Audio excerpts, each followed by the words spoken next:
So I will teach you about the desire and attachment.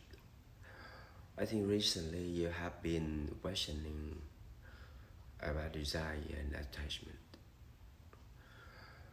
The two things,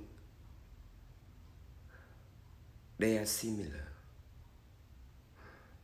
and they carry some similar characteristic.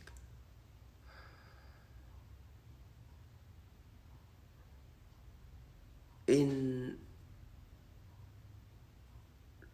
Buddhism especially, they describe it as suffer. In fact, desire and attachment, they carry similar characteristic of suffer.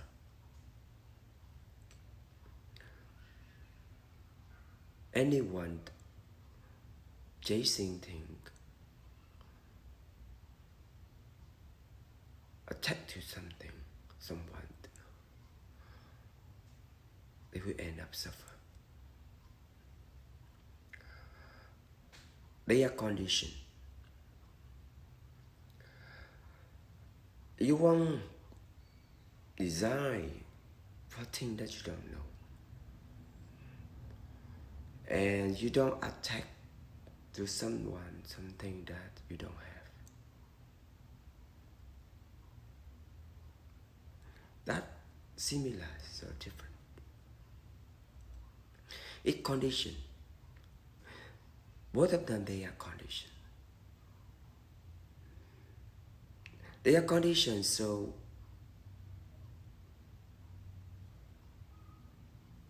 they may have, you may have it, or you may don't have it. Some certain of desire and some attachment. Desire and attachment of each person are different. One person decided, another person decided that. One person decided, but another person don't decide it. One person decide another thing. One person attack this thing, but another doesn't attack that thing. They are all different. They are conditioned. Conditioned because it requires knowledge about it. One person desires for something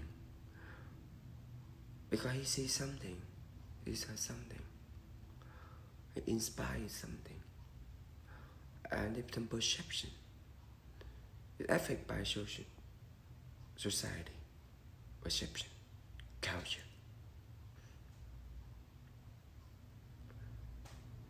And also by personal. The attachment is something they must have experienced already. For instance, family attachment. Parents attached to children. Children attached to parents. Or people, someone attached to another.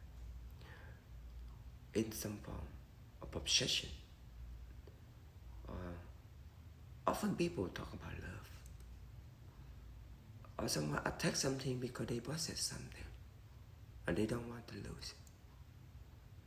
That attachment. But desire is different. Sometimes when someone doesn't have to possess something, but they desire to have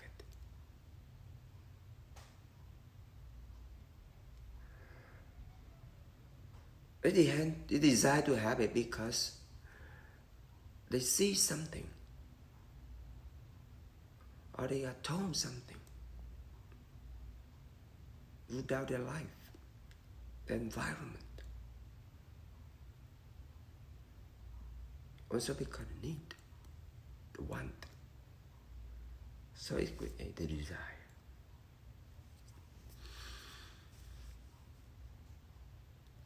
Of course,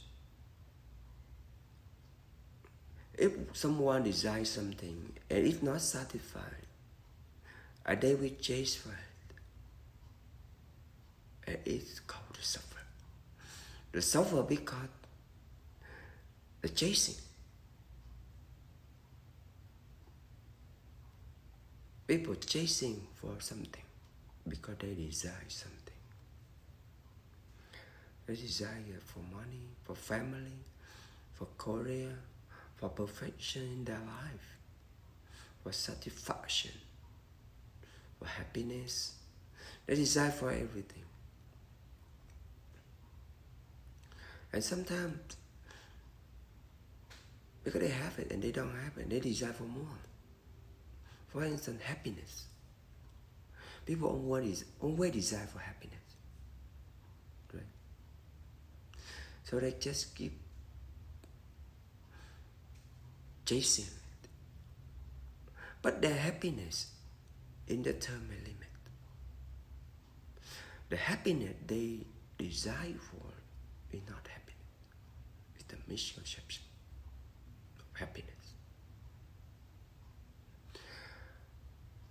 For example, possession.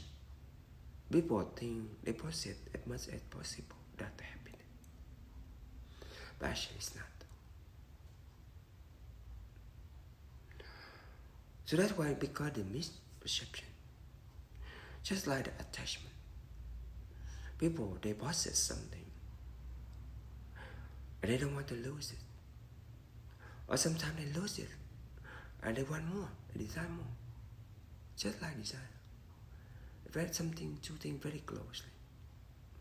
They attach to their wife, attach to their children, and they don't care anyone else. They attach to their lover, and they don't understand everything is impermanent. And if they lose it, they will be suffer. That's the two things. They all carry characteristic of suffering. So you see that in Buddhism, especially, they teach people, they train people not to desire, not to attack things. But the interesting thing, if you don't desire, you don't attack things.